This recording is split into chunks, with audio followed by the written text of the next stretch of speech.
Salut, Obi pour Sain et Délicieux. Je suis content de vous retrouver aujourd'hui pour une recette de gâteau au citron, sans beurre, super facile, super rapide et super bonne.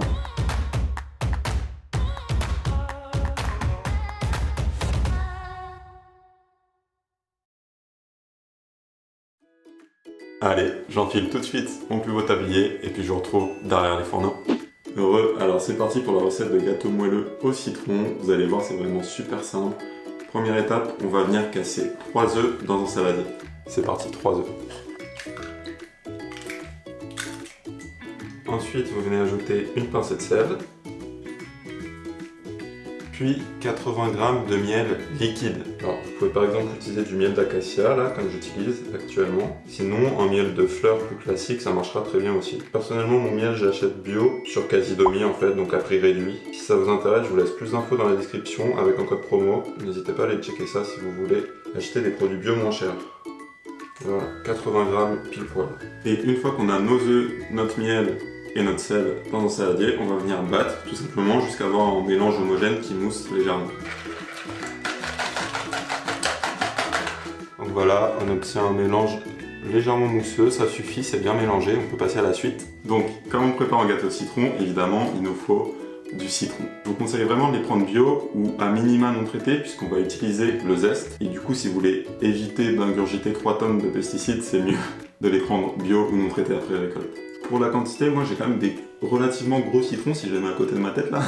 Si vous avez des petits citrons, je vous conseille vraiment d'en mettre au moins 2. Maintenant, si vous en avez des gros comme moi, un, ça peut suffire pour un goût léger. Maintenant, si vous aimez les goûts plus prononcés de citron, vous pouvez en mettre 2. Moi, ce que je vais faire, c'est que je vais prendre le zeste de 2 citrons, parce que c'est dans le zeste qu'il y a le plus de goût. Et je vais prendre le jus d'un seul citron. Comme il est gros, il y a pas mal de jus, et le jus contient principalement l'acidité. Donc ce qu'on va faire, c'est tout simplement râper nos citrons comme ça, au-dessus du saladier.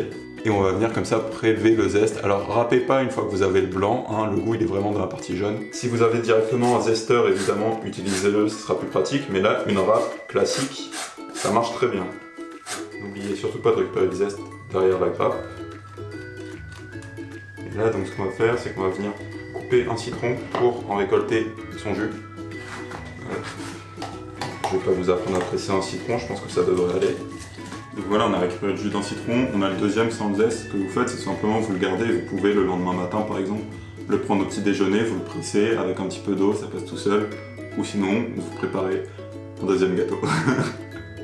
Hop, le jus d'un citron. Ensuite, venez ajouter 30 ml d'huile d'olive. Alors, n'ayez pas peur au niveau de l'huile d'olive, ça va super bien avec la recette. Il vous suffit juste en fait de ne pas prendre une huile d'olive ultra parfumée, une huile d'olive classique. Ça sera super bon, vraiment. En plus, ça apportera un moelleux de dingue, donc franchement, essayez. Et si vraiment vous avez peur de l'huile d'olive, vous pouvez totalement utiliser une huile neutre, type colza ou tournesol, ça marchera très bien aussi. Mais je vous conseille vraiment d'essayer l'huile d'olive, ça pourrait vous surprendre. Une fois qu'on a tout ça, on remélange encore jusqu'à obtenir un liquide homogène. Voilà, et là, il y a un truc à faire attention, c'est que parfois, si vous fouettez, il restera du zeste dans le fouet. Et surtout, enlevez-le en fait et remettez-le dans le saladier. Parce que c'est vraiment le zeste qui concentre toutes les saveurs du citron. Maintenant qu'on a notre mélange liquide, on va venir ajouter 150 g de farine. Alors de la farine de blé, là j'utilise la farine de blé semi-complète, T110. La farine blanche, ça marchera très bien également si vous n'avez que ça. Moi je préfère la semi-complète parce que c'est un petit peu plus riche en fibres, mais c'est au goût de chacun. Ensuite, un demi-sachet de levure chimique. Voilà, un demi-sachet.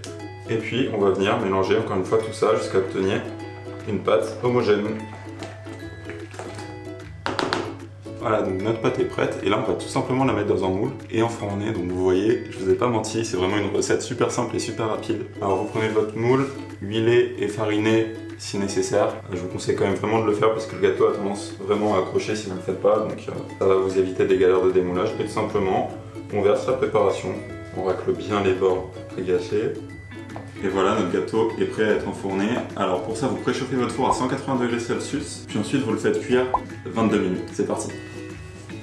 Et voilà, 22 minutes plus tard, notre gâteau est cuit. Alors attention, comme c'est chaud, on va attendre 5 ou 10 minutes avant de le démouler. Puis on viendra le déposer sur une grille. Je vous retrouve à ce moment-là.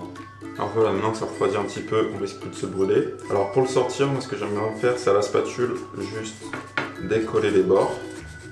Voilà, donc si vous l'avez bien fariné, il n'y aura pas de problème. Et ensuite, on retourne, hop, hop, et on va le laisser refroidir. Oh, c'est chaud. Sur la grille. Et voilà, donc en soi là, il n'y a plus qu'à le laisser refroidir, puis il est prêt à être mangé. Très important, hein, il se mange bien froid, donc laissez-le quelques heures au moins. Pour la décoration, c'est vrai que généralement sur les gâteaux au citron, on met un petit peu de sucre glace, mais c'est pas ce qu'il y a de plus sain. Moi, il y a un autre truc que j'aime beaucoup, c'est une petite astuce décoration healthy que je vais vous partager, je pense que ça va vous plaire. Du coup, je vous retrouve dans quelques heures, quand ça c'est froid, pour vous montrer tout ça. Heureux, alors ça y est, notre gâteau est froid, on va pouvoir passer à la décoration et à la dégustation. Alors une fois qu'il est froid, c'est bon, vous pouvez le transférer d'une grille à un plateau. Voilà. Et moi, ce que j'aime bien faire, plutôt que de mettre du sucre glace pour décorer, c'est de mettre de la coco râpée. Alors c'est blanc aussi, du coup ça imite un petit peu le sucre glace, et ça se marie particulièrement bien avec tout ce qui est citron ou gâteau au chocolat. Donc ça, c'est la petite astuce décoration saine.